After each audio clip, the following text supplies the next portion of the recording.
दांतों का हिलना ये एक बहुत ही कॉमन प्रॉब्लम होती है। अगर हम एक उम्र की बात करें कि आपकी उम्र ज़्यादा हो चुकी है तो बोन रिजॉर्प्शन होना शुरू हो जाता है, जिसकी वजह से आपके दांत हैं वो हिलने शुरू हो जाते हैं। ये तो नॉर्मल होता है।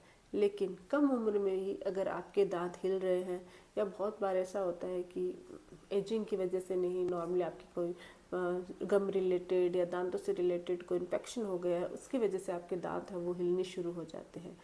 तो इसको हम कैसे ठीक कर सकते हैं, उसके बारे में आज का हमारा टॉपिक है।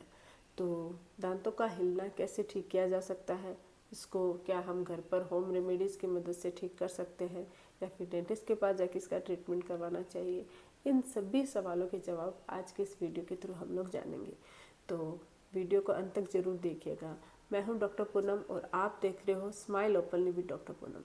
वीडियो शुरू करने से पहले अगर अभी तक आप लोगों ने चैनल सब्सक्राइब नहीं किया है तो प्लीज़ सब्सक्राइब कर दीजिएगा। बेल आइकन को प्रेस करना बिल्कुल ना भूलिएगा, ताकि आपको न्यू वीडियोस की नोटिफिकेशंस मिलती रहे। तो चलिए शुरू करते हैं आज का टॉपिक। अगर आपके दांत हिल रहे हैं तो दांतों के हिलने को हमने 4 कैटेगरी में डिवाइड किया गया है। एक तो होता है ग्रेड 0 मोबिलिटी, एक होता है ग्रेड 1 मोबिलिटी, ग्रेड 2 मोबिलिटी और ग्रेड 3 मोबिलिटी। तो ग्रेड 0 मोबिलिटी में क्या होता है कि दांत हल्के से अपनी जगह से अपने सॉकेट में हल्के हल्के मोबिलिटी होती ही है, हिलते ही है, क्योंकि एक नेचुरल प्रोसेस होता है। ये हम आप भी नहीं देख सकते, हम लोग भी नहीं देख सकते, लेकिन ये हल्का हल्का दांत अपनी जगह मूव होता है। ये बहुत ही नेचुरल होता है और इसमें कोई ट्रीटमेंट की ज़रूरत नहीं होती है, और ये ऐसे ही मतलब सही रहता है। दूसरा आता है ग्रेड 1 मोबिलिटी। इसमें क्या होता है, दांत अपनी जगह से थोड़ा सा एक्स्ट्रा हिलना शुरू हो जाता है, जिसको आप शायद फील भी नहीं कर सकते, लेकिन जब आप डेंटिस्ट के पास जाते हैं तो वो चेक करके पता लगा सकता है कि आपकी ग्रेड 1 मोबिलिटी, हल्का हल्का दांत है वो अपने सॉकेट से हिल रहा है। लेकिन इसके लिए आपको कोई बड़ा ट्रीटमेंट करवाने की ज़रूरत नहीं होती है। कुछ होम रेमेडी, थोड़ा से दांतों की केयर करोगे तो आपकी ग्रेड 1 मोबिलिटी ठीक हो सकती है। दूसरा होता है ग्रेड 2 मोबिलिटी। इसके अंदर क्या होता है, दांत अपने जगह से थोड़ा सा 1 mm से ज़्यादा है वो हिलना शुरू हो जाता है, जिसको आप खुद फील कर सकते हो। आप अपने हाथों से जब आप टच करोगे, जीभ से टच करोगे, तो इसकी वजह से आपका दांत है वो, आपको फील होगा कि दांत है वो हिल रहा है। तो इसको भी हम लोग, आप वैसे इसको आप डेंटिस्ट के पास जाके ठीक करवा सकते हो, और घर पे कुछ होम रेमेडी की मदद से दांतों का हिलना कम कर सकते हो। नेक्स्ट आता है ग्रेड 3 मोबिलिटी। इसमें आपका दांत है वो बहुत ज़्यादा हिल जाता है। ऐसे हाथ से टच करने पे भी आपको झुलसा हुआ नजर आएगा। बहुत बार कुछ लोगों के एक्स्ट्रा ही हिलना शुरू हो जाता है। कुछ दिनों बाद अगर आप देखोगे तो वो आपका निकल भी सकता है। तो ऐसी सिचुएशन में इसका अलग ट्रीटमेंट होता है। इसको हम बचा नहीं सकते, क्योंकि बहुत ज़्यादा हिल रहा, अपनी बोन से हट ही गया, अटैचमेंट इसका ख़त्म हो गया है। तो इस तरीके से इसको हमने 4 कैटेगरी में डिवाइड किया है। अब जानते हैं कि मैं आपको स्टार्ट की जो 3 कैटेगरियाँ हैं उसके अंदर अगर आपका दांत है तो इस सिचुएशन में हम दांतों का हिलना रोक सकते हैं, कम कर सकते हैं। पहले मैं आपको होम रेमेडीज़ बताने जा रही हूँ, जिसकी मदद से आप अपने दांत का हिलना कम कर सकते हो। उसके बाद अगर आप डेंटिस्ट के पास जाके इसको एकदम से सही करवाना चाहते हो तो डेंटिस्ट क्या ट्रीटमेंट करते हैं उसके बारे में भी बताऊँगी। सबसे पहले तो जानते हैं कि कैसे हम इसके हिलना कम कर सकते हैं। अगर आपकी ग्रेड 0 और ग्रेड 1 मोबिलिटी है तो गुनगुने पानी में नमक डाल के कुल्ले कीजिए। नमक में एंटीबैक्टीरियल और एंटी इन्फ्लामेटरी प्रॉपर्टी पाई जाती है। ये आपके मुंह का, मसूड़ों का, दांतों का इन्फेक्शन दूर करता है, इन्फ्लामेशन कम करता है मसूड़ों की, जिससे आपके गम्स के अंदर कोई भी खाना, कोई भी जर्म्स फंसा हुआ है तो वो बाहर निकल आता है, और इससे आपके दांतों में मजबूती भी आती है और आपके कोई भी इन्फेक्शन नहीं होता, जिससे आपके दांत हैं वो एकदम फर्मली मुंह में टाइट रहते हैं। तो ये तो एक नॉर्मल चीज़ होती है। हमेशा आपको, अगर आप चाहते हो कि आपके दांत हैं वो स्वस्थ रहे, मसूड़े स्वस्थ रहे, तो आप नमक के पानी से कुल्ले कर सकते हो। दूसरा जो प्रोसेस है वो है ऑयल पुलिंग। ऑयल पुलिंग से भी आप अपने दांतों का हिलना कम कर सकते हो, मसूड़ों का इन्फेक्शन ठीक कर सकते हो। 2 चम्मच ऑयल को, नारियल का तेल या तिल्ली का तेल, अपने मुंह में लेके अच्छे से घुमाइए, कुछ देर तक रखिए, उसके बाद आप इसको स्पिट कर दीजिए। ये प्रोसेस आप 10 to 15 मिनट तक कर सकते हो। तो ऑयल पुलिंग पे मैंने ऑलरेडी वीडियो बना रखा है, अगर आप चाहें तो उसको देख सकते हैं। और ये मतलब अगर हम बात करें कि ये हमारे सिर्फ दांतों का हिलना ही कम नहीं करता, बल्कि मुंह से रिलेटेड बहुत सारी बीमारियां भी दूर करने में हेल्प करता है। प्रॉपर तरीके से ब्रशिंग, अगर आप प्रॉपर फ्लॉसिंग करते हो, ब्रशिंग करते हो, तो इससे भी आप अपने दांतों के हिलने को रोक सकते हो, या दांतों का हिलना है वो होएगा ही नहीं अगर आप प्रॉपर तरीके से ध्यान रखोगे तो ये तो एक नॉर्मल चीज़ें हैं जिसकी मदद से आप इसको ठीक कर सकते हो। अब अगर आपका दांत है वो ग्रेड 2 मोबिलिटी में है या ग्रेड 1 to 2 मोबिलिटी में, यानी बहुत ज़्यादा हिल रहे हैं, तो ऐसी सिचुएशन में आपको क्या करना है, मैं एक पेस्ट बनाना बता रही हूँ, उसको बनाना है और रात को सोने से पहले अपने दांतों पे इसका इस्तेमाल करना है। ये बहुत ही ज़्यादा फ़ायदेमंद है और इससे आपके दांतों का हिलना भी कम होता है।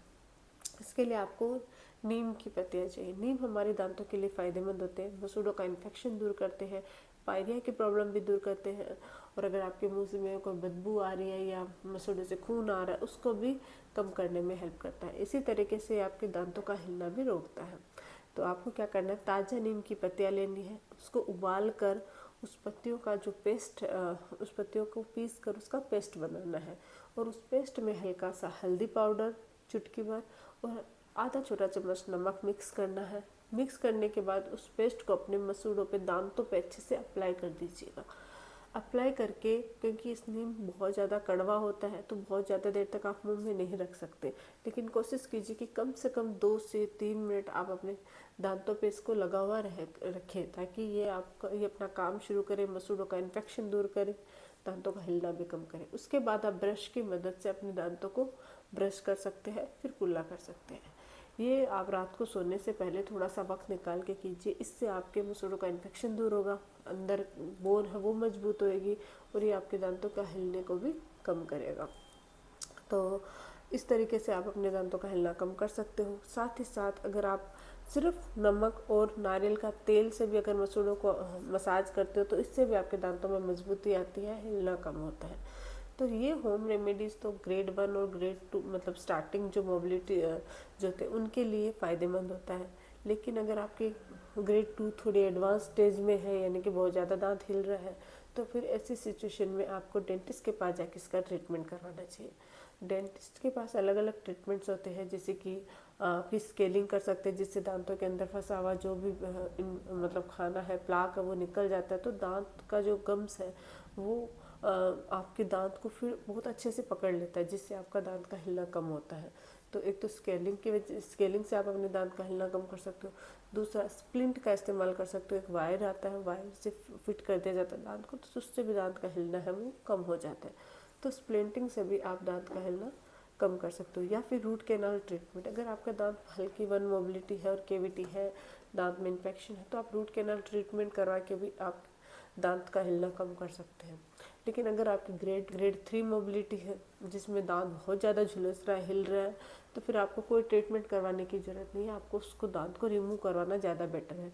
या तो वो खुद से निकल जाएगा, अगर खुद से नहीं निकलता है तो आप डेंटिस्ट के, क्योंकि बहुत ज़्यादा इरीटेट कर रहा है, तो आप डॉक्टर है वो हल्का सा एनेस्थीसिया देके उसको 1 मिनट में निकाल देंगे, तो वो निकलवाना ही ज़्यादा बेटर है।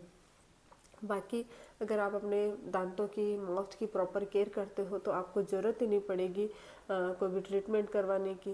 रात को सोने से पहले अच्छे से ब्रश कीजिए, फ्लोराइड वाले टूथपेस्ट से ब्रश कीजिए, ताकि आपके दांतों में कैविटीज़ ना हो, इन्फेक्शन ना हो। फ्लॉस का इस्तेमाल ज़रूर कीजिएगा। ब्रश करते तो वो आपके दांतों की सिर्फ सरफेसेस क्लीन करता है, लेकिन फ्लॉस है वो इंटरडेंटल एरिया को क्लीन कर देता है, जिससे दांतों के बीच में कोई भी खाना फंसा हुआ नहीं रहेगा, तो टार्टर नहीं बनेगा। टार्टर नहीं बनेगा तो आपके दांतों में, मसूड़ों में इन्फेक्शन नहीं होगा, जिससे दांत है वो हिलना शुरू ही नहीं होंगे, और नहीं आपके दांतों में कैविटी होगी, तो ये सब प्रॉब्लम ही नहीं आएगी। दांतों को अच्छे से ब्रश, फ्लॉस और कुल्ला, जब भी आप कुछ खाते हो तो कुल्ला ज़रूर कीजिएगा, ताकि कुछ भी फंसा हुआ ना रहे। मीठा जितना हो सके उतना कम कीजिए, अवॉइड कीजिए। इन केस अगर मीठा खाते हो तो आप ब्रश कर सकते हैं, ताकि दांतों पे लगा हुआ न रहे। डाइट आपकी प्रॉपर रखिए, न्यूट्रिशन अच्छा होना चाहिए। एक एप्पल ज़रूर खाइए अपने, क्योंकि अगर आप एप्पल खाते हो तो ये आपके दांतों को रीमिनरलाइज करने का काम करता है, कोई भी कैविटी होने से भी दांतों को बचाता है। साथ ही ग्रीन वेजिटेबल्स, फ्रूट्स, इनका ज़्यादा से ज़्यादा इस्तेमाल कीजिएगा। 6 महीने में एक बार डेंटल विजिट जरूर कीजिएगा, ताकि अगर आपके दांतों में कोई भी इन्फेक्शन, कोई भी प्रॉब्लम है, तो डेंटिस्ट आपको बता के स्टार्ट में ही उसको क्लियर कर देंगे, तो आगे चल के आपको कोई बड़ी दिक्कत का सामना नहीं करना पड़ेगा। बस यही आपको फॉलो करना है। आज के लिए बस इतना ही। आई होप कि वीडियो आप लोगों के लिए हेल्पफुल हो। अगर वीडियो अच्छा लगे तो प्लीज़ चैनल को लाइक कीजिए, शेयर कीजिए और सब्सक्राइब जरूर कीजिएगा। Thank you.